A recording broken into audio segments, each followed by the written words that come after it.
Welcome back to this month's CRECo.ai Real Estate Roundtable, your all-in-one comprehensive view of what's happening across the real estate industry, straight from some of the industry's earliest technology adopters and foremost experts in technology, marketing, brokerage, government policy, finance, construction, and cybersecurity. As always, this is a three-part show: introductions, what's new for each of our sectors from our roundtable hosts, and then we drill down sector focus, biggest news, paradigm shifts and obstacles for the new year, and followed up by what does that mean for your business? How to get around it, how to get under it, how to get over it, how to thrive in 2023. I'm Andreas, Senie, founder, CRECollaborative, brokerage owner, and a technology growth strategist for both the nonprofit and for-profit sectors. Joining me this month, none other than Rebekah Carlson, founder and CEO, Carlson Integrated, Maria Kowalik, Director of Business Development, Senior VP, Director of Business Development, Inland Green Capital, the only capital coming out the door these days. Chris Abel, Director of the Associated Builders and Contractors. And I've got a lot of contractor questions and development questions. And Dan Wagner is working to join us with some technical difficulties. And Sal Klein, our original internet evangelist, may or may not be on. We'll see. Tough group. Darren is overseas, but we'll be back shortly. Guys, so happy to have everyone back. It's been a rough, well, it was a great November and a great December. It is my favorite time of year.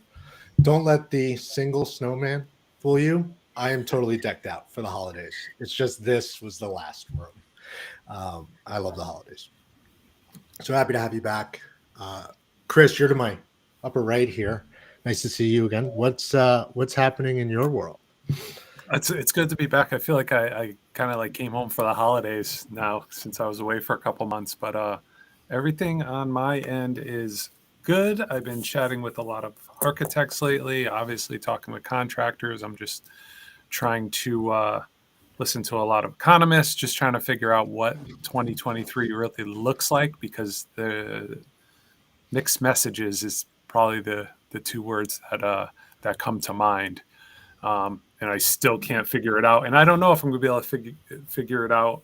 Certainly not on my own. So that's one of the reasons I came back to chat with this group. Chat with the table. Yeah, yes. I mean, we should be able to figure it out together. Although our markets, something I've noticed is, it's sensitive to markets, right? Where we're doing business. Dan is backstage in the green room. Finally, Mr. Mendoza, if you want to bring him in. Dan, welcome. Thank you for joining. Chris just brought up the different messaging we're hearing from different people. And I know you've got an exciting political announcement, so bear with us. We're going to get to it. Maria, how are things in the finance world? All things green. Well, not always that great because of rising interest rates. They're still a little bane of everyone's existence. But other than that, CPACE is going strong. We have quite a number of deals in the hopper. It won't get done necessarily this year. It's already late in the year, but 4 projects that are being planned for early 23 into the spring. And actually, the program in Illinois is growing pretty well. We had another closing yesterday. There have been 2 seamless transfers in this calendar year of properties with CPACE financing on them during change of ownership, during sale. So that's very promising to see, to show how well the product works and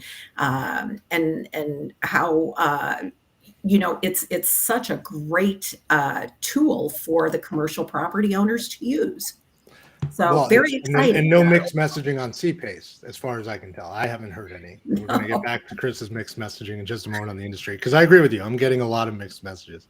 Becca, how are things on the marketing side, brokerage and otherwise? Where we are Illinois heavy today. We are our Cubs over. Yeah. Well, along with the rapid decrease in temperatures, certainly here in Chicago, it's time to bundle up and prepare for the holidays. So from our team standpoint, we've been very active in preparing for the holidays, but also beyond the holidays and first quarter planning for a number of our clients. It's exciting to see when companies utilize the downtime that they may or may not have from a transaction standpoint to really focus in and hone in on their messaging for next year and some of their brand characteristics and reestablishing some brand guidelines, because things got a little rogue out there from an appearance standpoint and kind of retrenching and using what this time is for. From my perspective as a marketer, it's time for planning. Got to get that calendar together. And lastly, and most importantly, potentially the most disruptive, is our politics going to change everything we're talking about to begin with? Talking about conflicting messaging. Dan, how are things on the political side? Speaking of rogue marketing. No, I'm not speaking of that. Let's not go down that road. Oh my gosh. Well, hi, everybody. It's good to be coming at you live from the wild world of Oak Brook, Illinois, here at the Inland Real Estate Group's world headquarters. I have my Christmas tie on, so just in honor of you guys. I've got my snowman. Go ahead, I love it. My Santa Claus cup full of hot chocolate. So, and I've officially put in my my house outdoor illumination. I am Clark Griswold, and I put that into the newspapers. They have a contest. So last year I won one of the awards, and I'm going for it again this year. So it's all exciting. So anyway, happy holidays to one and all on this call. It's an exciting time. So that's so funny. I have a Griswold situation with one of my new neighbors. I don't like his decorations, but that's not for this call. But I have good news for you. So this is my Christmas, my present, my holiday present to all of you is that we are going to have divided government. Thank the Lord. And we have the House has will be taken over by the Republicans, all but a slim majority, but a slim majority is still the majority. And that's a wonderful thing. Kevin McCarthy is trying to do everything he can to make sure to garner enough of the 218 votes that he needs. And he's quickly working towards that goal. They met as a caucus, and everybody said he's the guy, but he still has to gain more support to make it happen. And so that's what's going on there. We have, for the lame duck session, they came together just recently, and they're voting on the rail strike to try to stop a rail strike. So that's very important for commercial. That's important for the whole economy, but obviously for commercial real estate, for retail, everything you can imagine. They also have a continuing resolution that they're going to have to pass, and that's going to be a tricky wicket. But we don't want the government to shut down. But from the standpoint of what's going to happen to the 1031 like-kind exchange, what's going to happen to capital gains, all that kind of stuff, having divided government, we are set until the next election, which is going to be in 2024. So that's going to be an interesting experience. So if anybody asks, is it a good time to sell real estate? The answer is a resounding yes from every broker in the room. But you can still 1031 exchange for everyone turning 65 or older and into great revenue. And I'll speak up for Saul here, even though he couldn't make it because he sent this to me.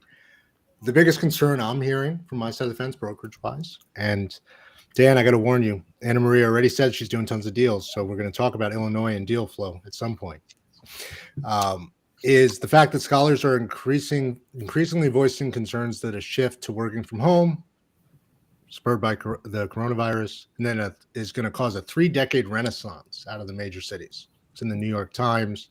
Decline in public transit, vacant offices. Wow. Meanwhile, all I'm reading about is the housing shortage problems in one outlet. And here we are, people are talking about vacant housing in urban areas. Similar to what you were saying, Chris. What's the right message? What are you hearing on your end? Yeah, I mean, I know a lot of the contractors I'm dealing with, they're definitely getting in on some of these, larger housing, mixed use type of scenarios. It's, like I said at the beginning, it's definitely mixed messages. Everything's a little bit unclear as to, what direction things are going to quite frankly be moving into. I'm obviously on the side of things where I just don't know who's going to be, who is going to be building these things per usual. That's probably the biggest concern as far as the contractors go, is just the Still actual labor. It's still labor. I mean, that's just not going away. It's not, you can't just create people. It's just not, it's not a sustainable scenario. I spoke with a contractor, not to go off topic, but I spoke with a contractor this morning. We were talking about estimators. He said, yeah, we're losing an estimator. They're retiring. As soon as I hear that word, it's like a knot in my stomach, because it's one thing if they go from one contractor to another. If they're retiring, there is no, replacing them. I find it interesting with the idea, so many people working from home, and as Saul mentioned, through that kind of 3-decade renaissance where people are working from the place where they're living, but now they're saying there's a housing shortage. So essentially we're building offices almost for people to be working. Let's repurpose. Let's repurpose those offices. Yeah. Hopefully. Which is interesting, because you're repurposing for people to live, but also to work in anyway. So it's kind of, I don't know, it's kind of dynamic to think about. I know people are trying to figure out what to do with some of the malls again. That's been a topic up our way. But it's wild. I mean, my focus has been dealing with the economist and what they're thinking, and what I need to do as far as my business decisions with my contractors. If you talk to some of the economists, they say one thing, but then you talk to the contractors, at least up in our area, and they're all busy. Right. They're all busy. There's conflicting messaging, as you said. Yeah. If you look on the ground or at the permits being pulled, sure seems like activity is happening here in the Northeast, Connecticut, Massachusetts. Yep. And I can't speak to CPACE, which is why we're going to come back to you, Anna Maria, on it. And apparently Illinois is thriving. Deals are getting done, and for 2023, I'm hyper focused on being opportunistic, including now Q4. We love that. It's a good time to do business. Everyone's being quiet. And busy. No, but in the Midwest in general, especially in the CPACE arena, we're seeing a lot of the adaptive reuse. Particularly conversions of one use to a totally different commercial use.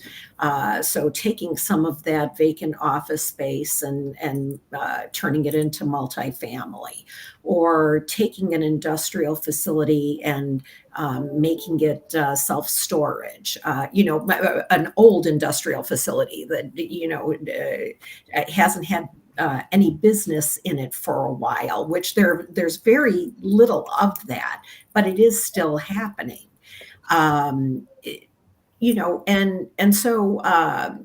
people are trying to get a little bit more creative too. Since there has been somewhat of a decline in the huge major malls, shopping malls as we remember them, and changing them into mixed use and entertainment centers along with multifamily housing, and making it more individualized communities, so to speak. These are all the kinds of things that are crossing lines and kind of running into all of real estate commercially, is what we're seeing from the PACE standpoint. Well, it's interesting to me because I think of the 1031 exchange, and at least in Connecticut, we've got a lot of industrial property that needs to get sold. It needs to be rehabilitated or repurposed. There's some environmental concerns with a lot of it because we're a manufacturing state. That's bread and butter. CPACE doesn't handle that. It won't help with brownfield. It won't clean up a site, but there's plenty of funds out there, government funds to help with that. Mm-hmm. Seems like that's a product type to focus on, these industrial sites. I'm surprised Illinois doesn't have more of that. But again, they're sitting, they're stagnant. They're in great locations, but what can we do with them? Yeah, and it all depends on the property owner. They have to be the impetus in wanting to improve their buildings, existing buildings, and because there's not much more land space, especially in the Chicagoland area, to be building, ground up from. Absolutely. So, but it is happening. Go ahead, Dan. It's hard right now, though. It's hard to find deals. And obviously, with the interest rates going up and everything, and the prices are still high, the deals are clearly difficult, and things seem to be kind of weird out there. But the weird dichotomy is that all the assets are performing. I mean, apartments are doing great. Student housing, there's a shortage. You're trying to open them up. Even our hotels, I mean, things are coming back and they're doing good. So it's a lot of people in the industry haven't seen something like this really ever. I mean, you have this interesting dichotomy of it's hard to get deals done now, but you have the assets are performing. So that's an interesting process to go into right now. Well, and to that point, I did a broker breakfast 2 weeks ago, and we had a number of bankers there from local banks, and it was exciting to hear one of the bankers was talking about, everyone starts asking, right? Is receivership coming? Are banks creating workout groups? All of these questions. And this particular banker said, we have 0 default on our books. We do not have a single loan that anybody has not paid. Not a single payment has been missed by any of within their entire portfolio. So when you have a bank that has that strong of a balance sheet, and when you have loans that are performing, there's just not the distress that people think is coming, is here, could be coming, could be here. So I am seeing Chris's mixed messages all over the place in every area of commercial real estate right now. Well, and it's just the other day I was in Texas, which was wonderful, first time in Texas, and someone asked me, they're like, "Are you worried about your bank's ability to pay are they financially stable as a community bank?" I went, "I don't even know why you're asking that. Of course they're stable. They're doing just fine." So yes, I think everyone in this industry, we've been through it. You outlive the shift down, and although we might be by definition in a downturn, I think people are thriving. You just have to be a little more opportunistic, and you have to work very hard at, for us brokers, filling the pipeline, right? It's more doors we're knocking on, but the end result is less people are knocking on the same doors. At least on my end, there's no shortage of labor here. I'm looking forward to less people in the space that want to retire or what have you, which is what I got licensed 2007. It's great. Worked really hard for a living. I look forward to working less hard with technology, having learned a lot of hard lessons. Well, and I know NAR has the most members it's ever had. I think it's at 1.5 plus million. I mean, so it's a pretty big deal. Yeah. We're the largest association of professionals in existence in the U.S. last I checked. Yes. Yeah. And the NAR just does such a great job with every aspect of Lawrence Yoon doing his analysis. We should get Lawrence Yoon on this call. He's sometime. So good. He's so Absolutely. Good. He is great. But I know that I believe they're in Philadelphia right now doing their RPAC conference where they bring everybody together to talk about what's going to happen in the future with politics, and people are optimistic. I know that when you look at what's going to be happening at the national level, you can't help but talk about the presidential stuff, and the 800-pound elephant in the room is Donald Trump.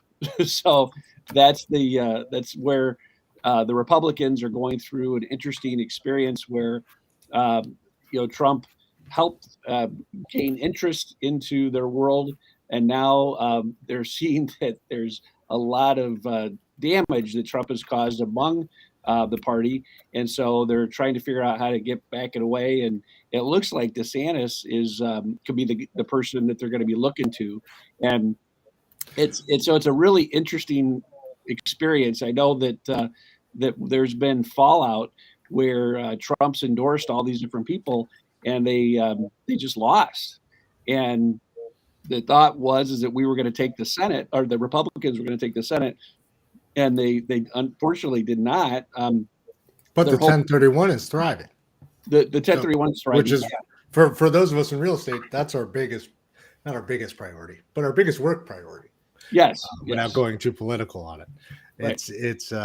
But we have to continue to, so it's important that we all remember that we never can put our feet up on the desk and say everything's just fine, because as we know, President Biden in his budget, he still, even after we won, he still put in his budget to cap the 1031 at $500,000. Now, luckily, our industry has done a great job to educate members of Congress where they're all understanding the importance of it. And, his budget went nowhere. But now, in 2 years, we still, again, have to educate all of these new members of Congress that are coming in and make sure they understand, because when people are looking for money, they, some folks that they don't know what a 1031 is, they're going to say this is a loophole and all that crazy stuff. So we're always remember to constantly educate. But the politics of Washington is very unique right now. Yeah, well, I'm glad I'm not a politician. Here's the deal. It's commercial. We're not talking emotions. I'm like Right. on the other side. Just had to go there. The other side of the industry, but Right. it's a commercial deal. Let's talk numbers. And to me, the 1031 is actually quintessential for this change in repurposing property.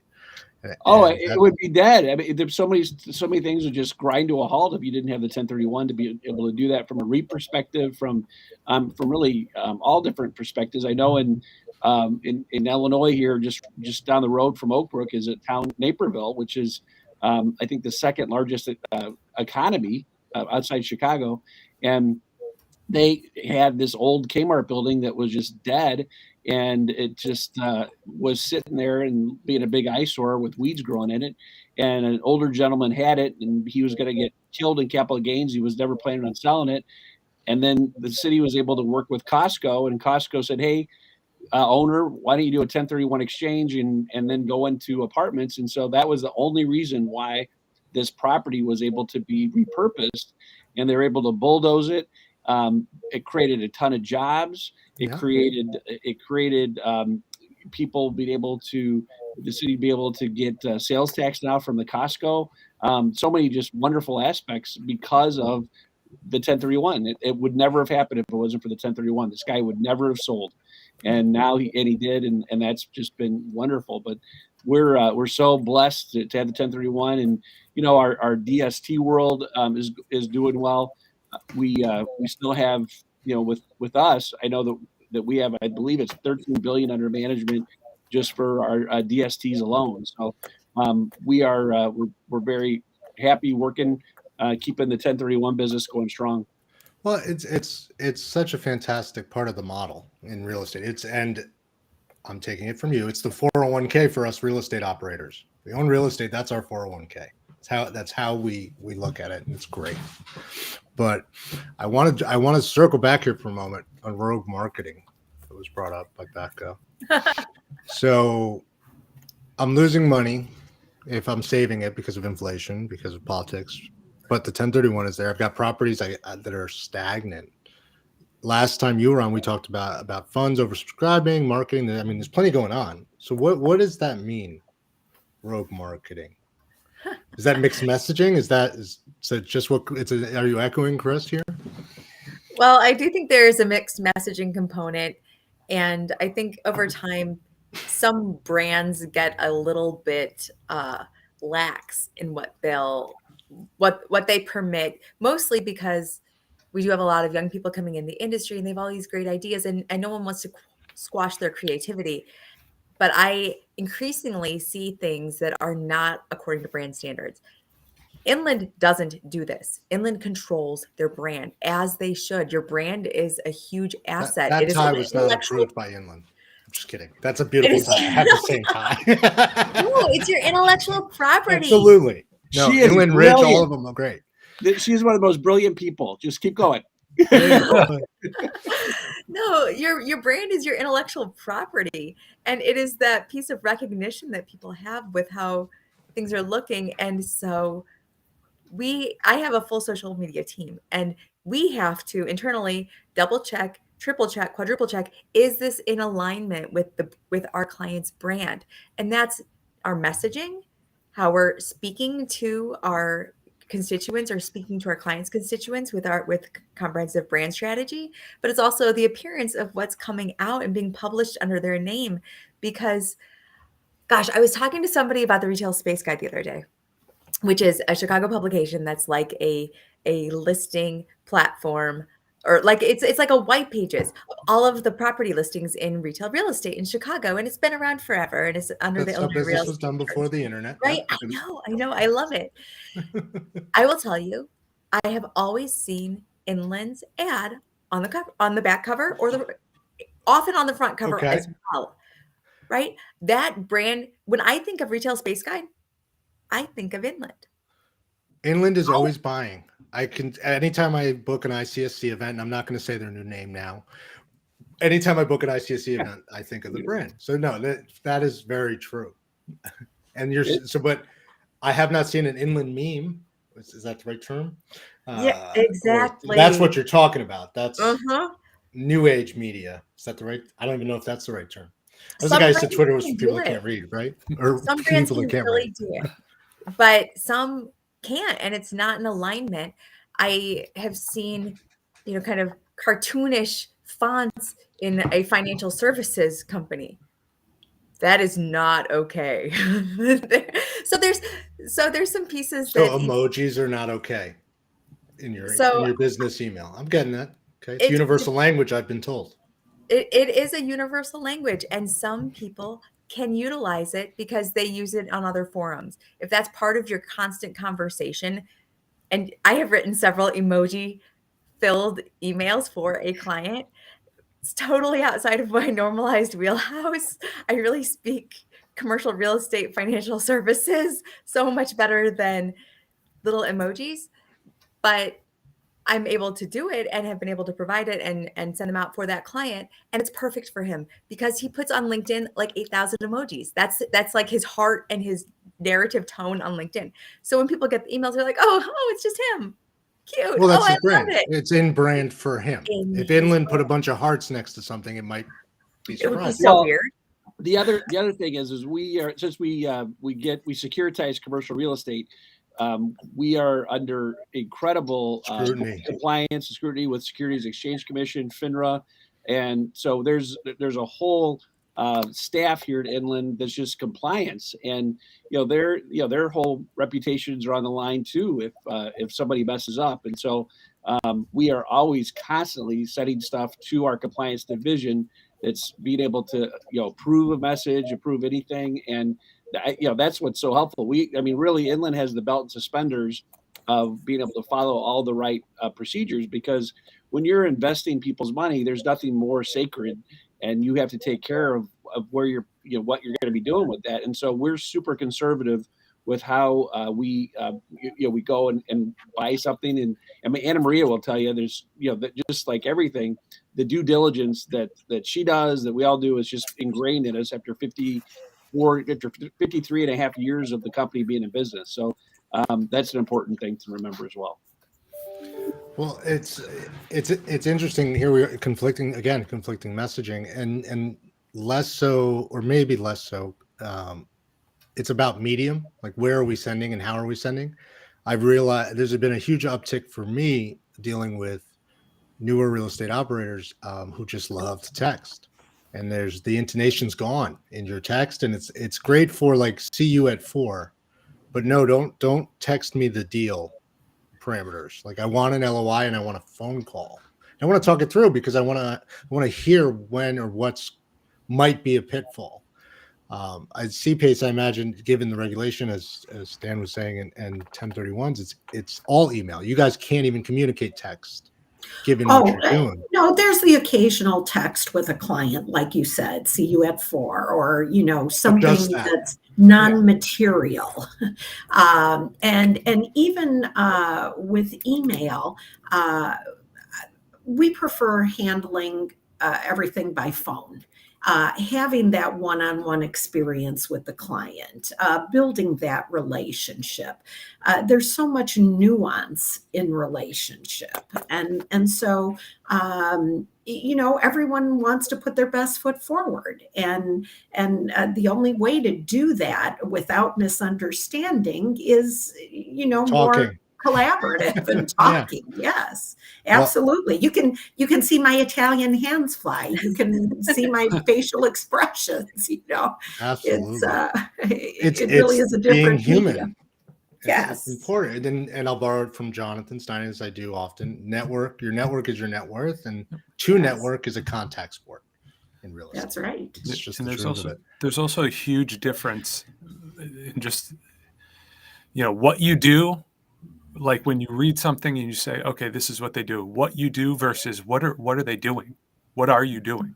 When you send those, those mixed messages and you have all these, like you said, the emojis, if that's their brand, that's fine. But, as far as what you're saying with Inland, having that brand of market, nobody wants to be confused as to, they want to know what you do, how you do it. They don't want to sit there and be like, what?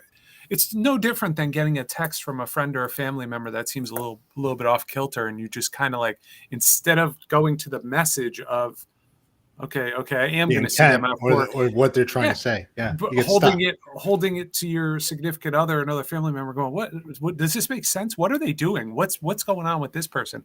It's the same thing in regards to business, and like what Rebekah was saying, some of these fonts and some of these things that you see out there, you don't want to sit there and wonder, like, okay, what are they doing? Are they having a little bit of identity crisis? What's going on here? Especially when you're talking about these deals of some really sizable numbers and some really important stuff going on. The last thing you want to do is, like, you wouldn't see contractors going in with, crazy fonts and wingdings and all this other stuff if they were. I know that one, wingdings. Okay, Wingdings. not the marketing. When There's you one. remember that? Yeah. There you go. Okay. When they're sitting there in front of the University of Connecticut, construction team to figure out where they're going to build the new dorms and all this sort of stuff. I mean, everything needs to be. There's an expectation. There's a formal layout. I'm thinking back to literally 2008. I was pushing out 1,000 offers a day on behalf of one of my clients, but it was a templated format. Here's the offer: 63% of value, cash. Great. Yep. I've always loved our tagline words: integrity, first and foremost, expertise, and innovation.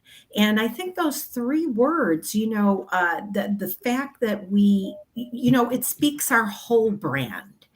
And I've never appreciated them so much as I have in my current position, because, we want to be transparent. We want to be the experts. And if I don't know something, I'm certainly going to find someone who does. And I certainly have enough resources within the company to find the real experts. And so, we can't be all expert at everything. And so, it really is comforting to have a good brand and to be able to work within that brand. Well, and to call on that history, that Yes. combined history and experience. And that's really, we're hitting 6:35 Eastern. The biggest thing I've seen, hot topic, is how do we get lean and mean for 2023? How do we operate well? And it's focused on the skills you have and then hard focus on the opportunities in front of you. At least from where I sit. Transparency and ethics, all those things come into play. And obviously, that's what we all on this call and everybody's listening. That's the kind of folks you want. That there are bad apples that exist, but they don't last. They kind of call themselves out. With I was also going to highlight like when you sell a DST. There's certain things that are inherent that, Dan Wagner or Maria, we can't sell you the DSC. You have to go to a third party that's going to be able to analyze and talk to you about all aspects of the deal, and the sponsor can't sell it to you. So that's an important thing to remember as well. So you really have to go through a lot of due diligence before you can sell something to somebody, and that's super important as well. And just like any broker, real estate broker, that they're going to make sure to do what's best for their client and not to take advantage of them. And that's why it's great to be related to you, because you have a high ethical standard, and that's how you've been successful in your career. 90% of my business has been repeat, reputation, referral. Matter of fact, I drone it into new agents I train. And with the internet today, take a moment to destroy all three. You have to build your network and continue. And to Anna Maria's point, surround yourself with great people, and then leverage those people because they're happy to help you. It's human nature to help one another. And I was just on another call. I've been on quite a few calls in a year, surprisingly, think tanks and such, about the different segments getting together about conferences, how to handle messaging. Interestingly enough, how to get their message out. I told them all to send Carlson integrated beanies like 4 years ago because it's cold out in Illinois. We don't know if that'll fly, but it's the resounding theme is, as I said, get on the phone with your trusted advisors, your circle, and find your team. Dan, to your point, who is it you can turn to? Because you're going to need their experience here, especially as what I see here in the Northeast is a 2-month or 3-month kind of window where deal flow is just going to slow. Apparently not in Illinois. It's thriving, but in the Northeast, we've got this kind of slump. Well, and how are you? I mean, just this whole CRE collaborative experience. I really enjoyed coming on and getting to know my fellow presenters. But you might talk a little bit about how you created this. I mean, you're a creative person, and how do you promote this, and how do you get people to come and want to listen to this? A shameless Christmas present as a plug. I love it. I will absolutely talk about CRECollaborative. The CRECollaborative or CRECo.ai platform was first built to solve my problem. My problem was, as a broker in 2015, I was logging into 13 different things. It took me 3 hours a day. There were only 80 things to log into in 2015. Today, there are 10,000 vendors to log into. 2 years ago, there were 6,000. Technology and the evolution in this space from an Excel spreadsheet is incredible. But it wasn't until COVID and that paradigm shift that really forced adoption. And as I say, Instagram must not know how to write or read, and Twitter, you can't write. Well, our audiences are there, so we must be there on technology. Where are your clients? How do you reach them? What's the medium? It's communication. CRECo connects your disparate systems, whatever way you have them. Each of us on this call has a way we do business. We have things we subscribe to, news feeds, data that's important to us. Bring it all together in a single screen and then make the data available where you need it. That's what we do at CRECo. But the nature of it is collaborative. We partner with everyone because that's the way the industry actually gets deals done. We're not here to compete. We're here to collaborate and help you get there. So Dan, thank you for that this Christmas. There you go. We never talk about the show because we never talk about the platform, but by all means, please check us out if you haven't already. And what's your vision where do you think this is going to grow in the next 5 years? Like, what are you seeing? Sure. The fact is, especially with this shift, affordability is key. Real estate practitioners are hyper-focused on where they're investing their funds. What's the return on that investment? What are my actionable insights? So within the next 5 years, you're going to see a major consolidation of those 10,000 way down. We've already started to see that. Some of those companies, let's not name names, raised 200 million, 500 million, 400 million, all went out of business because they were building things the industry didn't need. But a tech guy said, oh, that's what they need. They built it. It was funded. It didn't work. It happens. CRECo is solving the problem of connecting things you're already using and then introducing you to things you don't know about that you should be using. I talked about LandGate last month. LandGate's going to tell you the solar lease value of your property anywhere in the U.S. As a broker, I didn't have that number before.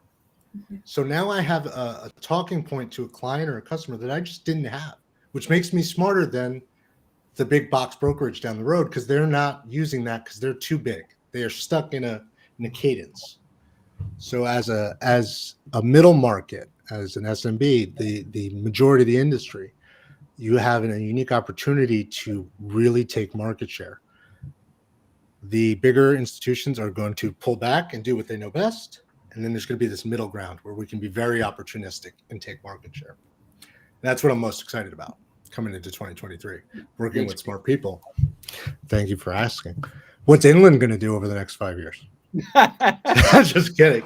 We know what you're going to do. Inland's going to keep buying. If I were to answer that, our compliance people would kill me. I can't. I know they would. Inland's going to keep buying. I know I can say that. I've checked with them. Yes, Joker said the missing I that Anna Maria didn't say was increased revenue for investors. 2 words, sorry, 3 words. And beanies from Carlson Integrated. Not to mention shipping the labor from Illinois to here in Connecticut where Please. we need it. Although 2 years of kids not going to shop class, I think is a clear reason why you're having such a shortage. I mean, it's got to be.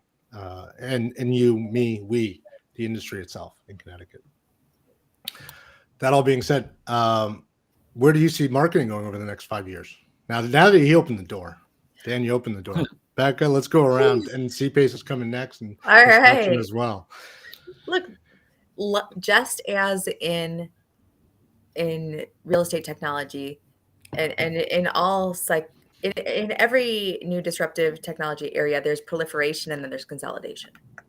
Mhm. So I would anticipate that there's going to be continued. We're seeing a little bit of consolidation as far as marketing platforms and marketing tools that are out there. There are proliferations and adoption pieces, but certainly just as in real estate tech during the pandemic, there was increased adoption of some more simplistic, maybe online tools that are more user friendly. All of those pieces, UX is always a priority as it relates to marketing tools in particular. So I do think that we'll see increased consolidation.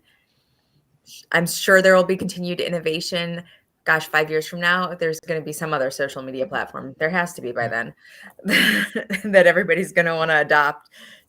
All the new adopters are going to try out. And let's see, I guess we've got music, we've got photographs and videos, we've got words and narrative.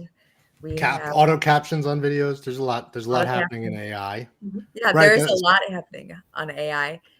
And you actually sent me some really interesting Gary Vee footage of where he sees this next era going, where the opportunities are in marketing, which I thought was really interesting. And that was my biggest takeaway from that footage was YouTube Shorts versus Instagram Stories, because there's so much saturation in that channel and in that tool, right? These are only beneficial and they're only appropriate to use if they're the tools that reach your audience.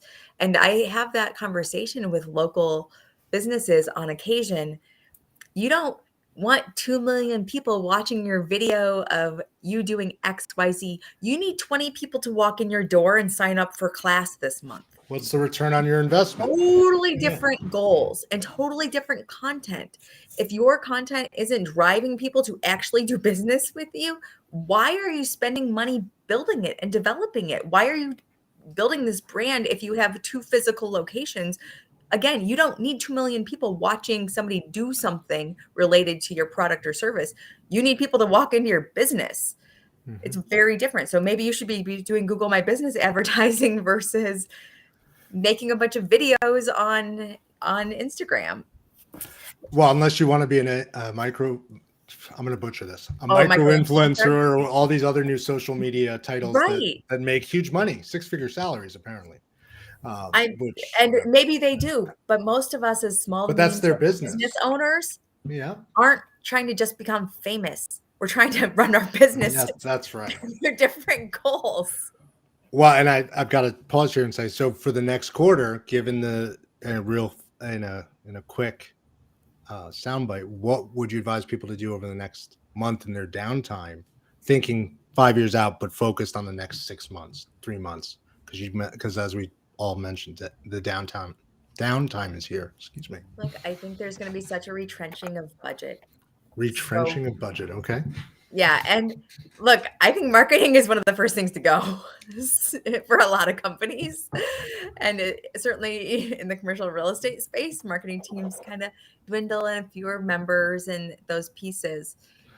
So my recommendation is to build systems that don't require as much time to execute. Use automation.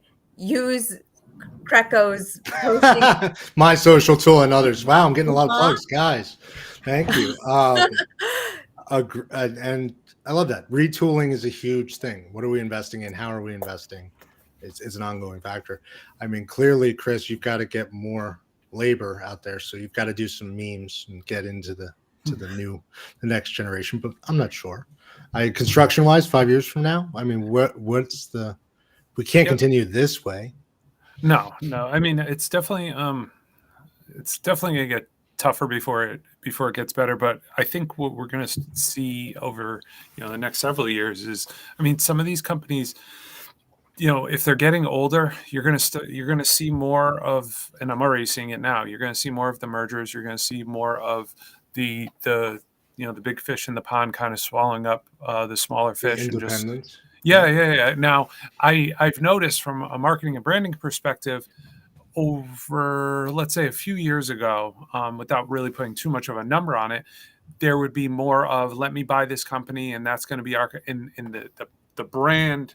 They bring the brand over to it and say, hey, if this is, ABC, whatever company, now we're going to buy XYZ, but we're going to call it ABC, and we want our logos everywhere. Now I'm starting to see, for instance, like a fire protection company who's out there snatching up a lot of these different companies, but they're letting them operate kind of independently on the back end. What I enjoy about that is, from my perspective of membership association, it gives me more people to say, hey, so-and-so told me to come and talk to you and join. And, that's the way they're kind of building. But I think there's going to be more merging going on. There's going to be more about, because the people who are getting older, there's not necessarily the son and daughters that want to take over these companies like they may have got it from their parents and grandparents. There's not as much of that. A lot of the kids that are coming back, and they're coming back because they went one direction, and now they're like, you know what, maybe this is what I should do. But at that point,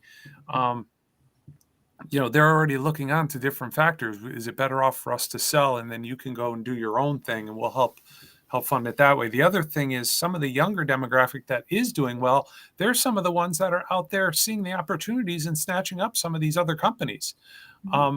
If a company is doing concrete and is able to and I'm not saying contracting concrete, but if that's their material and they find a sand and gravel place that is about to, they're grabbing it, and they're getting stronger and stronger, and that's good for those people in there. And then the employee side of things, it's such a different climate than it was even when I was a little bit younger, where you really need to go back to that idea of, listen, we can't lose you after 2 or 3 years. We need to find ways these companies need to find ways to be able to get talent and keep that talent.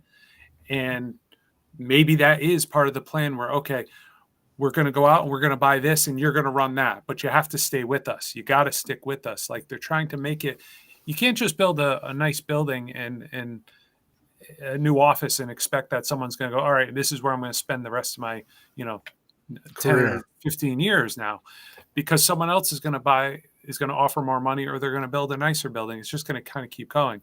So I've seen, and I'll keep this super short because this could be a whole other topic, but I've seen a couple of companies, one company in particular, that are now creating these programs that are focused on the goals of the employees. All right. So Amazon was offering, as an example, they were saying, here, we'll pay for your college education. It's going to take you 7 years, but now we've got you for 10. Now that is absolutely, but that is something that's been around. If you want to work somewhere, you can get someone to help you pay for college. I'm talking about their personal goals in regards to, what do you want to do? What do you want out of life? Do you want to recent story? One of the employees always want to write a book. So they embrace the goals of this employee to say, listen, we're going to help you do this. We're going to help you do that. You're going to work for us, but here's some different ideas. And they're building these resources to kind of keep people. Now, it could be a slippery slope, especially in construction, where, just like anything else, mental health and all that stuff's a factor. You might uncover some things you don't want to hear. But what is your goal? Do you want to go from rent to buy? Do you want to go? And they're really trying to embrace the goals of their, not only their key employees, but even all their employees, to try to find out, how can we help you reach goals to keep you happier as a human being, which is essentially going to keep you happier. It can get very complicated. I was really impressed by this one particular company in Canada that's really, I thought they were offering, when I heard all about it, I thought they were a consulting service that would come into a company to help to do this. Yeah. But it To help wasn't you that. understand your workforce and connect almost. These were two or three people that ran the program for the company. It was almost like an HR extension. Like, yeah, HR is going to take care of this, but this was almost like a wellness / HR. It was really, really wild. I'm going to try to find some articles on the company. They should be influencers on social media, because it sounds like they've got some great content. I had to say. Now, the other part of that real quick is how, Becky, you mentioned how marketing, could be the first to go with some of these companies. You don't get a couple jobs in contracting and a big one you don't get a couple big jobs. How quickly does that program really get scrutinized to the point where they're like, we're paying this amount just to try to keep our people happy. We need to build. So it's I don't know. I'm gonna pop a link to all of you. Maybe we could dip into a little bit, but it's interesting stuff that I'm seeing out there. Totally outside the box. I've never seen anything really like it. It's a new world, and yeah. Absolutely. And providing CPAs, value, but from like the employer providing value.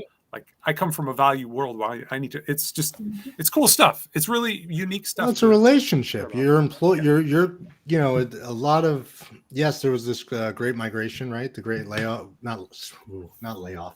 There was a great shift in employment. And you could argue that there was no employee loyalty. But if you spend 5 years, 10 years, and it's coming back to Inland on this one, because you guys have a great culture with a company, and you leave for whatever reason, there should be a good one. I mean, you invested 10 years with that company. It should never be a bad change, or 15 or 20, whatever the number is. So before we talk about the CPAY side of it, I think you're spot on. My brokerage guys, in every business I've ever been involved in or consulted with, it's, if you don't know your employees and you don't value them and you don't show you value them some way, bonuses, whatever the incentives are, and everybody's incentive is different, then you lose them. That's not new, but it's certainly something that's kind of been forgotten, I think, in all the tech of it, in the texting and that personal connection. And as far as 5 years from now for CPAs, Anna Maria, we know where that's headed. 10 years, global commitment, net zero carbon emissions. You've got all the regulation behind you to get this done. But what does the next 6 months look like for CPAs? Well, I think we're seeing a lot of things that were just talked about. The industry is evolving, and there's a movement across the industry organizations in this area to make things a little bit more uniform across the country, and so that there is not too much of a program change between one state or another, to make cross deals, and people who own properties across state lines feel comfortable with moving forward. We've seen some consolidation in the industry, some mergers, and all kinds of attempts to make the industry more solid with that firm foundation to really grow for the future, because there's so much growth potential in this area. I mean, who doesn't want to save money on utility bills? Who doesn't want to improve their properties and improving the experience, not just for themselves, but for tenants in their buildings? Who doesn't want to not contrip to weather changes and climate issues? Yeah. And so, we all have a lot of basic goals, and the future is green, as I've always said. That's the future is green, and it's certainly a focus, and regulation. Regulation doesn't hurt. Every owner's on board or getting on board, and it's capital that's readily available. I'm personally very curious to see what happens with all the brownfield sites. They're always centrally located. They're always beautiful throughout the U.S. And as we have this land shortage, scarcity, who knows? But there's a few words you hit on and that everybody hit on: growth, opportunity, human connection. Sounds a lot like mentorship and teaching, which now I'm going to go back to Dan, given that it's inland as a whole. How's inland retaining? I mean, what your culture is to teach and to mentor. I mean, Yes, yeah. I think what we try to do here, starting at the top, is the four teachers are still involved and active in running the company, and they got their hand on the wheel, and it's about teaching and constantly making sure to keep up to date with everything that's going on. We encourage people to be involved in the different associations that are in their area, and I know for one, I absolutely love being a part of like the Chicago Association of Realtors, the Main Street Association of Realtors, Realtors Land Institute, all different stuff at NAR, all these different groups, because you're exposed to so many different people. And especially, I really want to highlight the millennials, the younger folks are real helpful to me in challenging me to be aware of that it's not just Facebook out there, that it's not just, there's a metaverse. And oh my God, yeah. You really went there? 3 minutes yeah. there. So anyway, yeah. So I know we're running low on time, but that's a big deal, is just to be constantly challenging yourself and to get out of your comfort zone. And I think that's what we do at Inland. You look at a new company that's somewhat nascent here at Inland is CPace. We're constantly looking at new things, and that's what Dan Goodwin and the founders do, is that they always are challenging everybody to keep up to date and be aware of the latest things going on. But ultimately, it's a family, and people are really respected, and that's why people stay. People have been here for 30 years, 25, 40 years, and because they're respected. So yeah. How long have you been here, Anna Maria? I've been here 19 years at Inland. How long have you been here? Longer than you, Dan. Yeah. Actually, it's almost 23 years. Wow. Yeah. So yes, it's a family. It's a wonderful family place, and people take care of one another, and everybody has their back, and it's transparency and ethics and the way you're treated. I mean, the ethics is just such a huge part of this. And these four teachers came from, are just, one guy's dad was a janitor, another person was a barber. I mean, they just came from nothing. And I think that's a big deal, is that people are real. And when you don't have people that are silver spoon folks, I think they know where they came from. And I think that those, Midwestern roots are really valuable. So I think that's a big deal. In Northeastern, but yes. For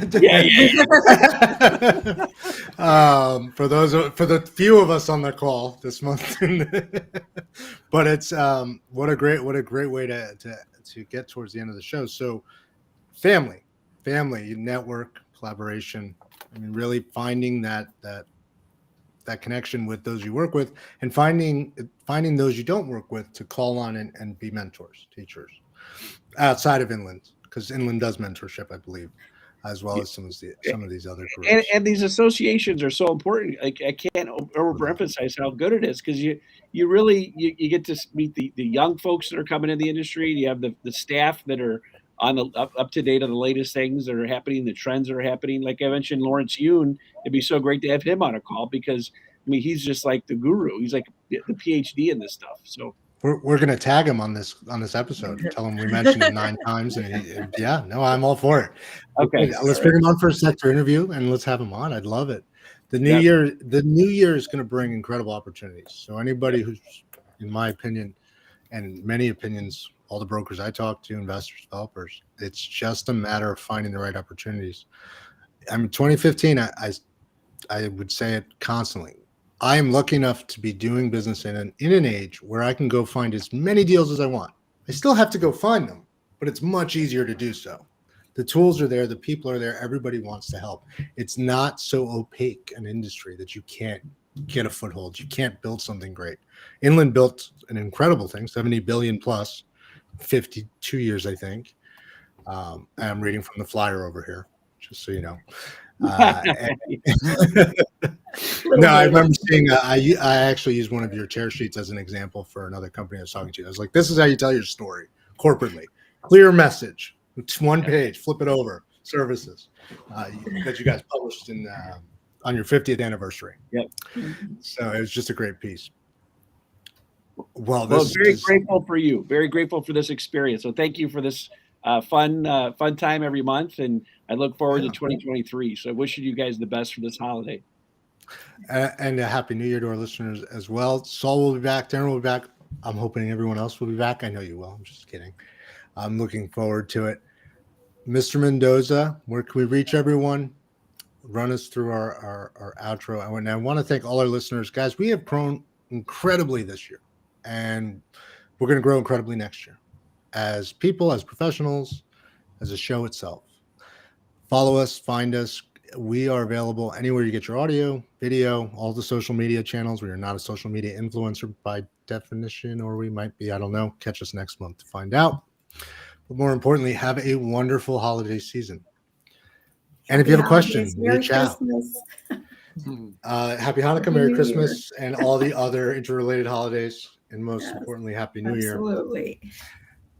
Thanks again. Mr. Mendoza.